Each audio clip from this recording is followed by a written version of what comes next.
you ever gotten a massage more than just to relax? Today, we meet Mark from Medical Massage Associates, and he explains why massages have a lot of medical benefits. Can't wait to see you in there.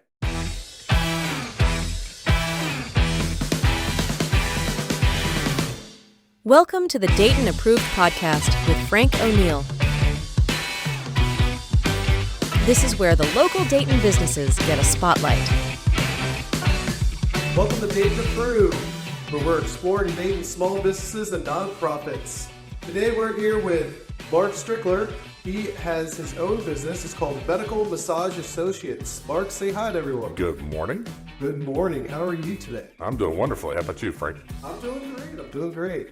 I did hear that you had a great time being a new friend, the FedEx guy. Yeah. Well, that's good. It's always good to start with making a new friend. Hanging out in the parking lot. That's right.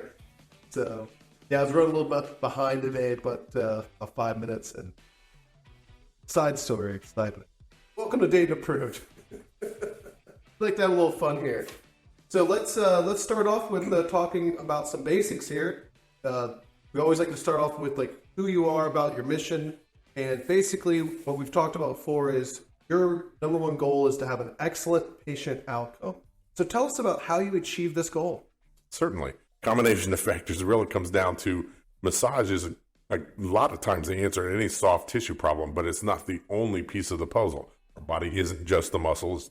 It might be structural. So it might be that the patient needs some help with a chiropractic adjustment, or it might be that there's a nutritional problem going on. Any of those kind of factors that go in parallel lanes. So a lot of our stuff really comes down to the staff recognizing that we're making progress here, but they would get more if we also referred them to one of the partners that we use. Absolutely. There's a combination of making sure you figure out what the patient exactly needs. If you can handle it, awesome. You're going to take care of it. And absolutely. If not, you've got a whole slew of people you're going to be able to get them recommended. 1 + 1 ends up equaling 3. So it's a great way to be able to make sure that excellent outcome is what we're after. Absolutely. Now, you were saying that you like to know about, or you really kind of follow what Dr. Covey. Dr. Covey's. That's where the whole concept for that mission statement came from. Great guy for his begin with the end in mind kind of mindset, and he talked about his family's one was no empty chairs, the idea that they should all be together for their family dinners. Okay. And so the fewer the words, get it down to that micro statement, and that's where the excellent patient outcome came from. Was we wanted the best results for our patients and trying to turn it into something where we could say, here, excellent patient outcome. And I think that really ties in beautifully with what we're trying to do with our staff and helping the patients out. All right. Yeah, no, I mean, it makes completely sense. Or makes complete sense, I should say. So, absolutely. So, yeah, that kind of brings us to your story. You know, we all got stories. How did you get in the business? How did you start it? Why, who was Mark and why is Mark where he is today? So, sure. Yeah, let's talk about where you started. I guess you started as an engineer, UD, absolutely. Dayton native. Great. Perfect for Dayton Approved. Right? Absolutely. All Dayton, all things Dayton. So, tell us a little bit about, how you. From there, Sure. The backstory really goes clear back to when I was a teenager. My uncle family practiced stock, and we got discussing medicine. And he was sharing all the pros and cons. And one of the things that he brought up later in our conversations was how one of the patients 2 years younger than I was, a youth group at church, had been diagnosed with bone marrow cancer. So they had to amputate her right leg. And he said for 6 months he didn't feel like eating. He didn't sleep well because he kept running her case in his head over and over and over. And that was the one that made me go, oh, maybe I don't want to be there because there are obviously some consequences that could come from missing something. Oh, yeah. So I took the love of science, applied it to engineering instead. But what I came to realize is that I wasn't a typical engineer. While I enjoyed the problem solving and enjoyed the process, it really wasn't. I wasn't one of the stereotypical sit in the cubicle and sit with my calculator and draw things up. Well, you got that ADD, baby. Exactly. So when the company I was working for was being sold, little mom and pop, $4 or $5 million a year in sales, and it was a motor manufacturer, and they were being sold to a $900 million a year conglomerate. I never really wanted to work with large companies. Right. Didn't like the idea of being a cog in the wheel. I liked being more of involved. So I started considering what else would I like to do, find another little small mom and pop to go work for, or turn it around and look at other things. I'd been divorced a couple of years at that point. So I said, gee, it's only me to support. Let's look at that medicine thing. Well, we're looking at med school, and do I have even the stamina at that age to go back to med school? I thought, maybe not. If they would let me in, so I looked at other, opportunities within the medical field and looked at nursing and thought, that's a possibility. Right. And then stumbled on massage. Gee, that only required a year to get through the training. Had enough savings. I could do that for a year, take it on full time, and jump right in. And then figured if I really enjoyed that medical stuff, all the information that came from the anatomy and physiology would still transfer over to nursing, and I could continue. But what I figured out was the stuff that I loved about engineering, the problem solving. Yeah. And then, the talking with people that really isn't the normal engineer. The pain might be in the left shoulder, but the cause might be on the right side. And, recognizing that the things I learned in engineering, the dynamic loads, the static loads, the mechanical levers. Right. Now, do you think that engineer part where you kind of was able to really kind of get down, engineering's pretty black and white. Mm-hmm. I noticed medical can be kind of not black and white. That's why they call it practicing medicine, because you're still always learning. So do you think that engineering aspect made you feel comfortable to then talk to people? Because you said originally one of the things that kind of led you away from medical is I don't want to I want to get this sure practice or this diagnosis. There's the possibility of being truly causing a problem. Yeah. So massage being less invasive, there's no diagnosing, there's no prescribing, there's no surgery, there's none of those kinds of things. I still get to do the interaction with the people. They get onto the table, an hour later they get off and go, oh, look, we fixed that range of motion, that pain. Right. Much more rewarding, and yet we don't have the potential. Yeah. Oh, look, bone marrow cancer, and I didn't diagnose it, I didn't catch it in time. So do you think massage is more preventative, or is it more like maintenance, after? A lot of people come to us for the reactive. They woke up they fell down, they did whatever. So we deal with pain and range of motion problems primarily. But there are those people then that recognize what it has done for them and turn into the proactive side of things. So I have a landscape guy that just originally was sciatic pain. His neighbor was getting treatments for a hip replacement. So he was complaining. He was one of those good neighbor kind of things, looking out for the old lady in the neighborhood. And she kept saying, just come over here while Mark's here. And she harassed him enough, he finally came over. Good guy, former Marine. I guess they never say former with them. Right. But, his idea of massage was the, rub lotion kind of thing. And so when he came with the sciatic pain, got him on the table. So it's right about here, right? Knowing where the nerves travel and where the most likely cases for where sciatic pain starts from. He jumps off the table, yelping in pain, goes, yeah, that's the spot. Okay, good. 15 minutes later, he gets off the table, and his eyes are just kind of, I'm moving. It doesn't hurt. Yeah. He has since become I see him every week, because as a landscape guy, oh, look, I stepped in a hole, and I twisted my knee. Oh, look, I was, trimming bushes over, trees overhead, and my shoulders are killing me. So I work on whatever he did to destroy himself. But even on the weeks that he doesn't, he goes, no, I still want you here. You're my proactive, in this case, approach to keep me healthy during the week. So that makes sense. Converted from fix me to keep me going. Yeah. So. Wow. That's interesting. Now, do you have would you say that's the majority of your clientele, or is your clientele more of the one and done? A lot of them are one and done, but those are the ones who then coming back and going, you know what, I need to maintain. So we have a lot of repeats. Yeah. But they most always started as the reactive. Right. Something wrong. Happened in their life, and we got it. Yeah. Yeah, I mean, that's it kind of makes sense. People don't really think necessarily about massage and how it can be preventative. And it can even, from just getting out of pain to we had one several years ago, DEH, and I never had thought of it in these terms before. She called up, anyway I can get in today, because I tell people we're not like the spa in the sense of planning ahead. It's more like the ER. Again, the acute injury that I woke up with ever. But she brought it up because she had a crick in her neck. So she found she could not turn her head. And she goes, if I get called out on I'm not protecting myself or my partner because I can't swivel my head to go check for the bad guys. Yeah. It was kind of like, oh, this is, in her case, slightly reactive, but it was very much on the proactive side that if she's in a situation where there's somebody shooting at you, you need to be able to swivel your head and see where they are. So. Yeah, it's not necessarily, if you can't function, even the basic function of moving your neck, I mean, you're not doing a duty to yourself, or your self-safety or others. So.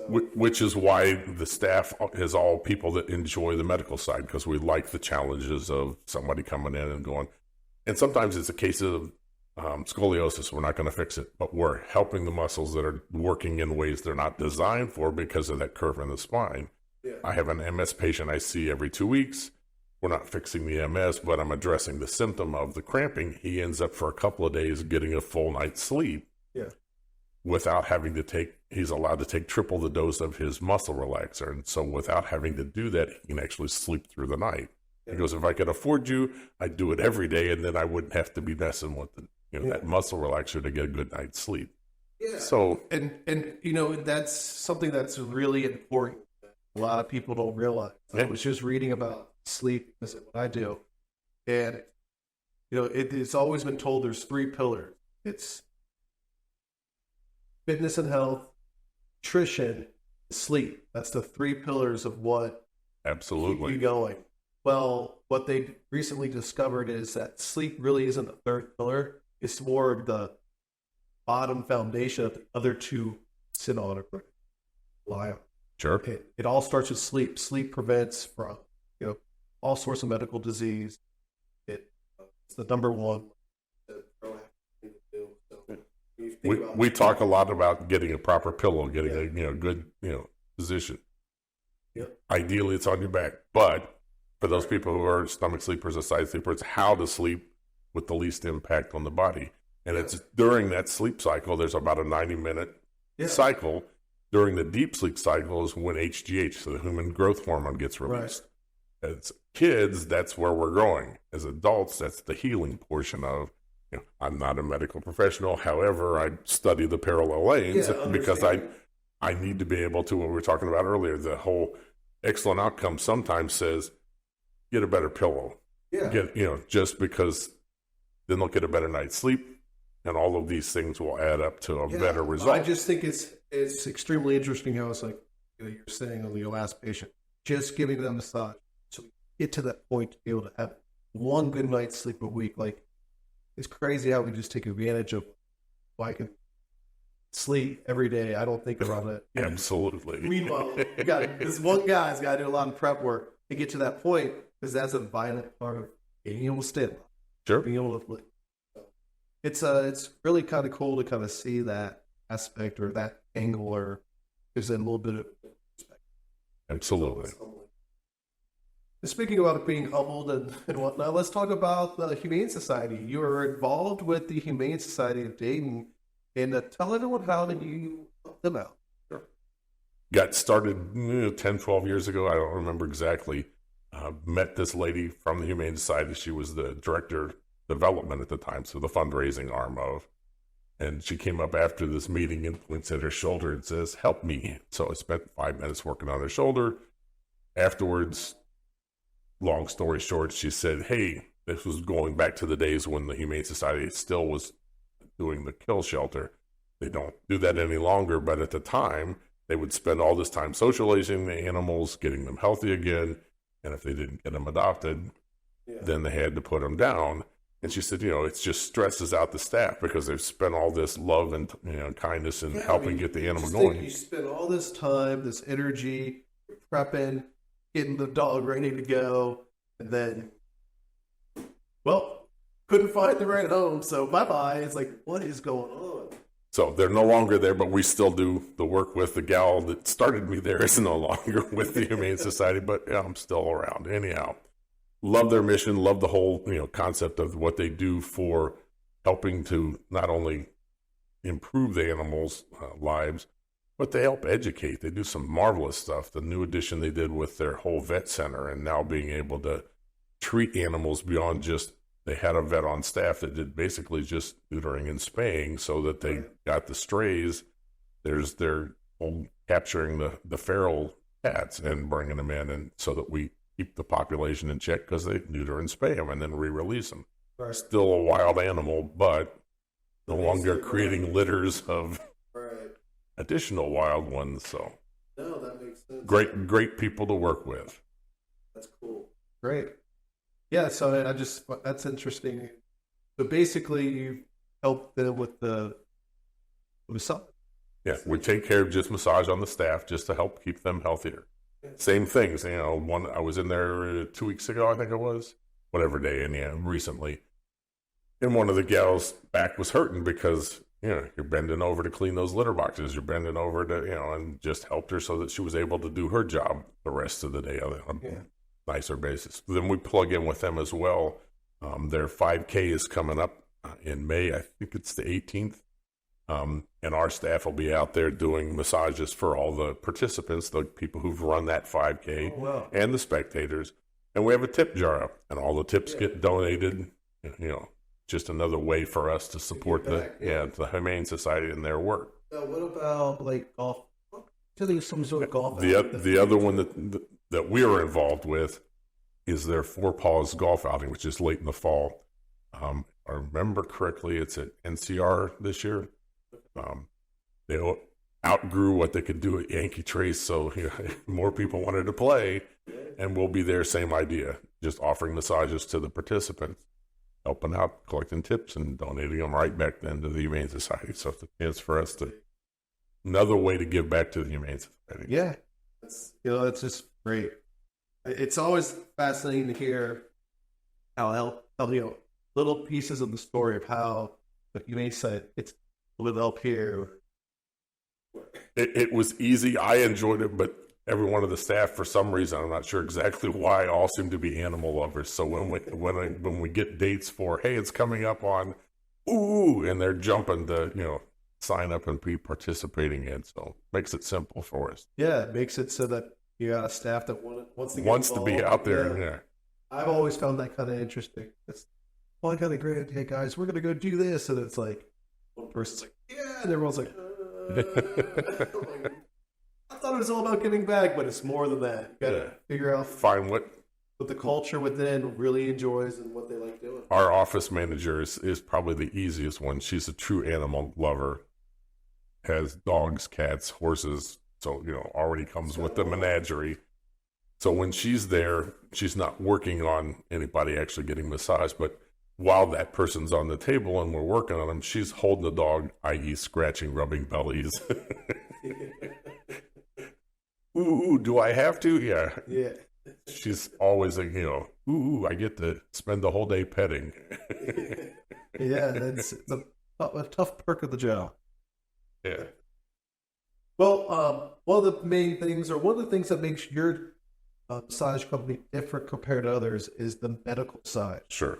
So talk more about how is the medical side much different than just regular massage? Absolutely. Explain to everyone what that is. So relatively speaking, whether you went to the spa and got a relaxation massage or came for us, we do some relaxation, but most of it is medical. And it's the same tools in the toolbox, it's just how we apply them. So we're going after something in specific that they've come in with. The neck's not, got a crick in it, the low back pain, the whatever happens to be the actual symptom they're coming in to have us address, we're specifically setting up. So every massage ends up being unique to that particular patient because it's whatever it is that they needed. So there's no one size fits all. Exactly. Massage, so like how you go to a massage place or at a resort. Right. Say, they're going to do that same pattern and rub that same lotion over and over. It might be a variation because they said, "Oh, we're doing a hot stone," or "We're doing a seaweed wrap," or whatever. But we're going to add something. But it's that same pattern over and over. But for us, it's a patient intake. We actually go through asking questions: "What's going on today? What are we going to be addressing?" Last week, I had a nurse who does home visits and had started she was told it was probably just her hamstring was tight. Well, it was actually sciatic, because it's not always pain. Sometimes the nerve that's getting impinged that's causing a problem, it's the pain nerve if it's sciatic pain. But if it's the motor activation nerve, the one that says contract, that was what was going on. It was sciatic, but it just wasn't pain. It was her hamstring was being told to contract, and she was having problems just walking around in the car, out of the car, working with these patients on her home visits. So recognizing, and there's the differences. She's telling me what's going on, even though she's a nurse. She's going, no, it's not that. What do you mean? And of course, then once we finish, she goes, "Oh, I can walk around again." Well, it's recognizing what's the symptom, and that was that whole. The engineering was problem solving. Oh, look, it overlaps so nicely because now I get to solve a problem. Yeah, and it's finding out and figuring out. So in our world, we're not allowed to legally diagnose, but I have to assess. Right. And in essence, it's, I'm not going to say, "Hey, you have," or that gets me in trouble with the state medical board. Exactly, yeah. Well, speaking of the medical board, you do still have to adhere to the medical board. Correct. And talk about that, because not every therapist or massage therapist. Correct. So you could go out this afternoon, Frank, and say, "I'm a massage therapist," and start giving massages, as long as you don't claim to do anything medical. And the difference really is going to school, passing a medical board. And because it's in the state of Ohio, it's one of, I think, just 2 states in the U.S. that it's actually a medical license. So I got the perfect name. Non-medical massage associates. There you go.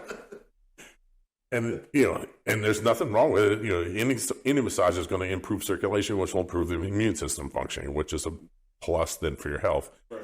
But by having done the actual schooling, then we know even the times when you shouldn't give a massage, because it's the contraindications sometimes that really are the important piece.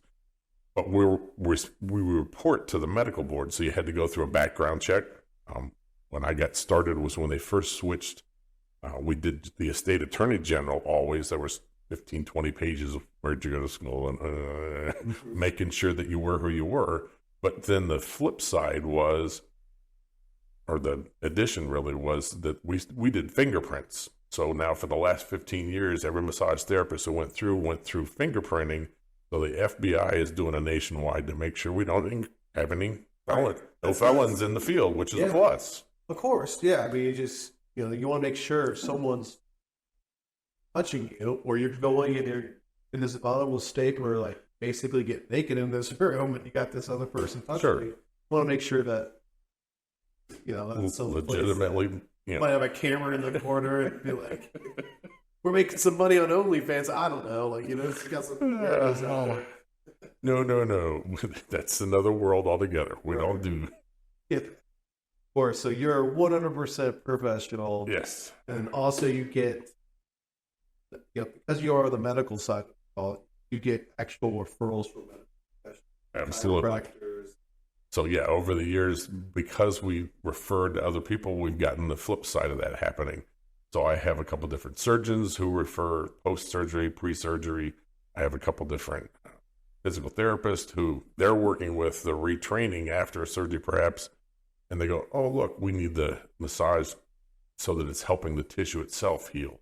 So we end up working, again, back and forth and sending people to one another. It's a really 15 years of having the exposure. We've got a nice reputation with them. Which brings us right into the recent successes and milestones. So, yes, 15th year. Tell everyone why that is extremely important. So according to the National Massage Therapy Group that I belong to, researched several years ago, the average of therapists lasts in the industry about 2 years. So the fact that I've been doing this 15 puts me way beyond the average.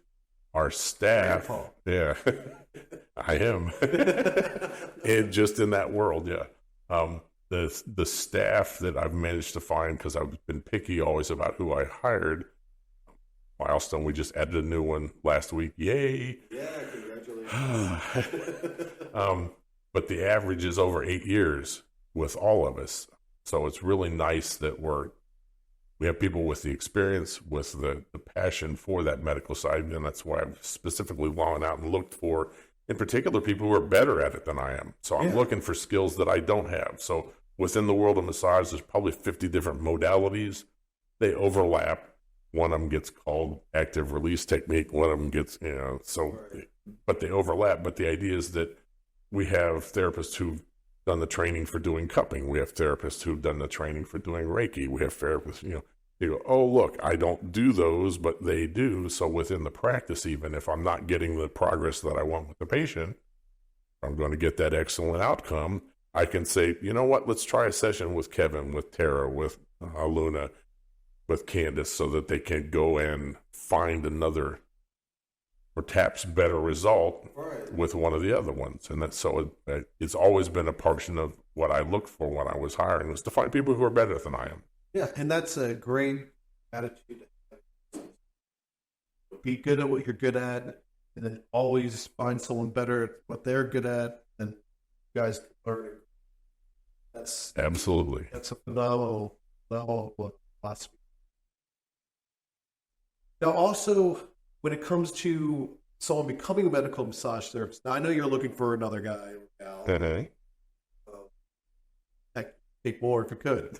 But another one is what you're looking for at minimum. Now, it's not easy because it takes some time.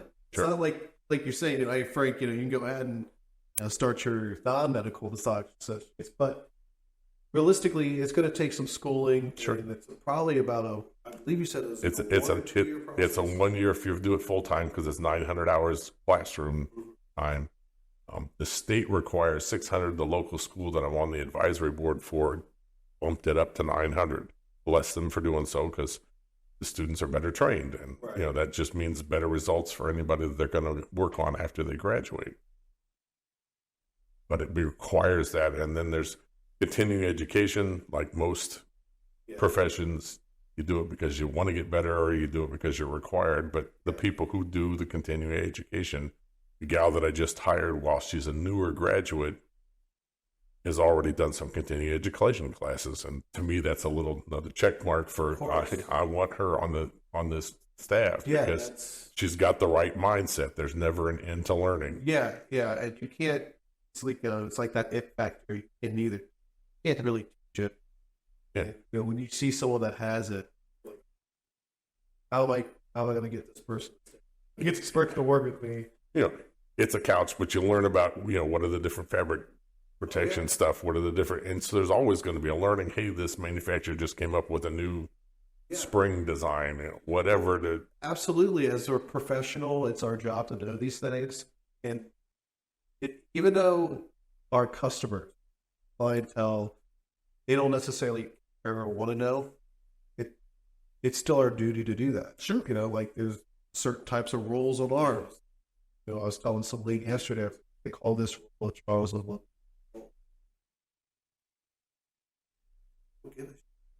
I said, well, I'm just letting you know, lady. Just like, hey, I'm trying to start a fight here, But I mean, it's our duty to know those type of weird or goofy things. I call it industry jargon. Right. I call it. So, no matter what world you're operating in, it still requires.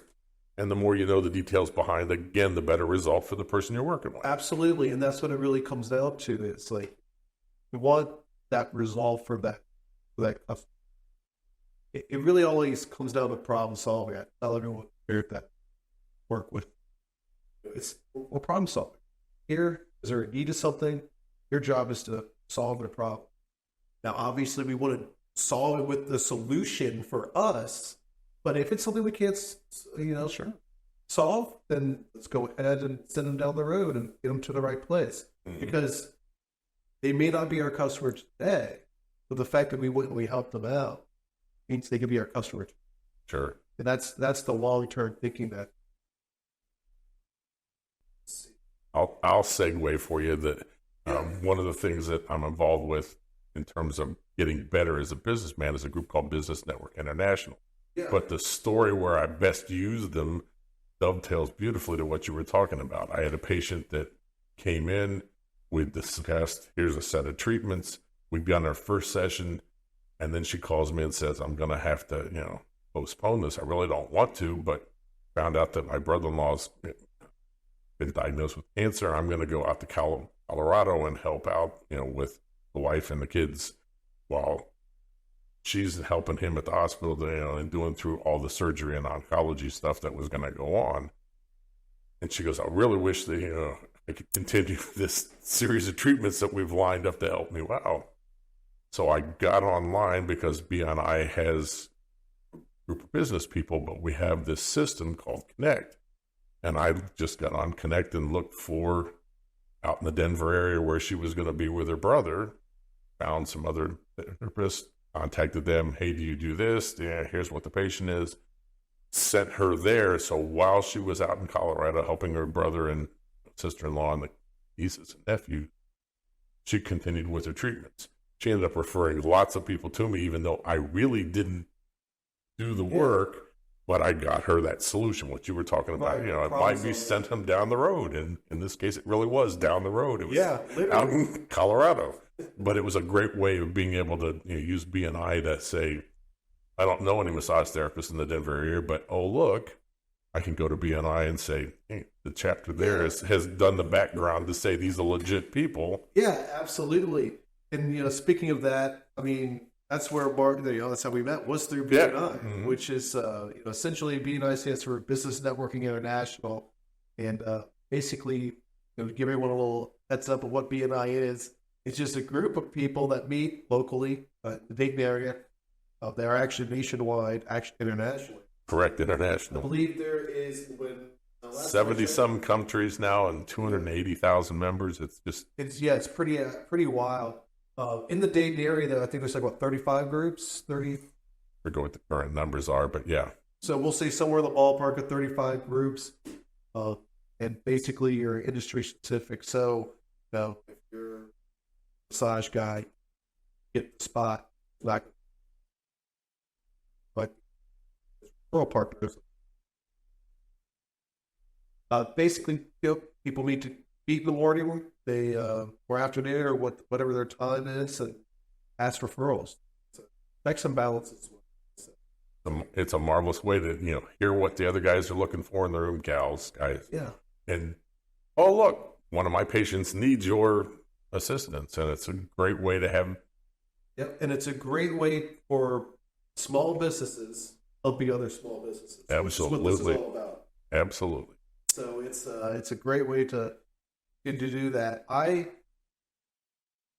was in it, or I'm kind of in it still, but because you never really leave, like you said. Because we're still, we're still having the conversations. Right? But my number one referral partner, which is funny, in the home furnishings, never was what I would have been. My number one was my financial advisor. Wow. And not only was he my number one referral, he was the guy that got me in BNI too. Oh, really? That was just a powerhouse of really understanding how it worked. Well, tell us, we're finishing up here soon, but I always like to ask, your favorite story of a customer that you helped, or one that you think maybe kind of changed your life a little bit, that maybe took a piece of you. I don't know if there's one that's top of your head that, that one person that, sure, you know what, I think I made a difference in their life, and it's really stuck. Sure. There's a handful of them, but to try and pick the one, it was shortly after I'd started. I used to volunteer time with Hospice of Dayton, and just schedule's been too busy. If I could get the staffing back up so that I don't have to work as many hours, I'll go back to volunteering there, because again, it makes quite a difference. The hospice people have a staff of actual massage therapists, paid people on their staff. Their full-time staff members as massage therapists are only allowed to treat patients. As a volunteer, I can also work on the caregiver. So we've done a couple of times where I've worked on the caregiver, but this one actually was a patient. gal who was suffering from ALS. And if you're familiar with the disease, it's one of those question your faith kind of thing. Why in the world would the Lord give somebody this disease that slowly takes away? The mind's still there, but they can't move their feet, they can't move their arms, and it slowly gets down to, they can't speak. And she was already at that final stage of all the lessons you learn in massage about asking open-ended questions about how's the pressure, so you don't lead them one way or the other. They have to actually answer. I could only answer yes, ask yes or no once. So blink your eyes once for yes and twice for no was the routine that the staff at this nursing home used with her. So suddenly I have to ask specific questions. So worked on her a couple of times, but because she was not able to communicate, I would get there, and this is really not a fault of the staff there, but she's sitting in her chair, and because she can't move, she'd have the crease down the arm where it was sitting on that wheelchair arm. She'd have so I'd end up stopping and say, hey guys, you need to go in there. But I'm not faulting the staff, because they're going where the buzzer is. Somebody needs a bedpan. Well, she can't do the buzzer, so no squeaky wheel, no attention. Yeah. Anyhow, gosh, that's even, I was thinking, that's even worse being in a nursing home. Yeah, because you can't even hit the button. Even if you hit the button, it takes like an hour. I saw it with my dad. He had some reason. Yeah. And so I would remind him that you got to go in and check on her, because she can't ask. And again, I wasn't faulting them, because they're responding to the urgent requests all around the floor. But I would get there, we'd work on her, and after, I don't know, third or fourth session, just walking in the room, her eyes would pop open and just this glow. Now, she couldn't say anything, but obviously you could feel the energy. That, she was so happy that I was there, whether it was the actual massage, the spending an hour with her, where the staff, again, isn't able to, because we're distracted by the people who absolutely had to have it. So I would just melt my heart when those eyes would pop open, and oh man, I'm in the right field, because I'm helping somebody who can't even tell me that, other than, again, that the eyes would just pop open, and she was just thrilled to see me. And again, it was the communication, the time with her, that obviously helping her feel better, because we're getting those, arms moving, legs moving, and doing some just circulation stuff that doesn't happen. Right. So it was a real, I'm not making as much money as I did as an engineer, but the reward is. Yeah, you had an experience that you would have never had. Yeah. Yeah. When I showed up for work with the other job, because I'm running the plant, my last, working for somebody else, nobody was, ooh, look, Mark's here. Because, he's probably going to complain we scrapped out a batch of parts yesterday, or again, we were always trying to improve processes. However, it's not the same as I show up, somebody comes up, they know they're going to get a relief from that pain, that range of motion problem. It's a whole lot more rewarding. Yeah, absolutely. Well, Mark, that wraps it up for us. Super. So tell us about how we can get a hold of you. How can people get involved? How can they get on the sub? First request would be more staff, because we keep turning away patients. It's a good news kind of problem if you're going to have one. Right. But Medical Massage Dayton is the website. Yeah. And it's just been a great boon for us, again, with patients referring, with medical professionals referring. We don't need new patients. What we need is more help. Right. But, again, it's out there for somebody who does have the need. That's why we're around. And we do help as much as we can adding new patients. But understand that it might be a delay between asking and getting it. Well, we appreciate it. Well, thank you for being part of the big community. Super. Thank you for being here today. And I appreciate you coming out here and doing this recording. Sure. I truly do. All right. Thanks for the opportunity, Frank. You're welcome. Thanks. Talk to you soon. All right. Bye. Subscribe and follow to our Facebook, LinkedIn, and YouTube, or your favorite podcast platform. Be sure to sign up for our email list and receive an email to watch the show. Every Wednesday at 8 a.m. Do you know a great Dayton business that you would like to see on the show? Visit our website at DaytonApproved.com and click on the Contact tab and tell us who you'd like to see.